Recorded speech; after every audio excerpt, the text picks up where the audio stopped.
Qu'est-ce que tu as apporté à l'Éternel? Qu'est-ce que Dieu a apporté à l'Éternel? Chacun de nous a quelque chose à apporter à l'Éternel. Ce que nous avons fait être tangible, ça peut aussi être intangible. Nous voyons cette femme a un patrimoine tangible à apporter à l'Éternel. Il s'agissait de la famille. Mais nous voyons tant d'autres modèles dans la parole de Dieu de personnes qui avaient des patrimoines intangibles. Il y a des personnes qui n'avaient que les dons que l'Éternel a déposés en eux. Il y a certaines personnes qui avaient l'intelligence, les talents que Dieu a déposés en eux. Il y a des personnes qui n'avaient que l'espérance.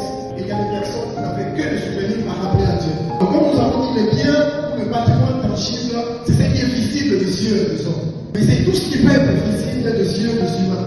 Mais nous avons des patrimoines qui sont intangibles. Ça peut être notre foi, ça peut être la sagesse, ça peut être l'intelligence, ça peut être la crainte de la parole de Dieu, qui ne peut être visible des yeux des humains. Nous sommes dans un contexte de sécheresse. Et cette sécheresse peut signifier un contexte de problèmes, de difficultés que nous pouvons rencontrer dans la vie. Et pour cette femme, la farine était un élément vital pour elle. Car quand il y a sécheresse, vous devez manger des bois. Et elle n'avait que la farine, qui était un objet vital pour elle. Et c'est ce que le Seigneur dit. Et vous voyez quelqu'un qui n'a que cette farine pour résoudre son problème. C'est ce que le Seigneur nous dit.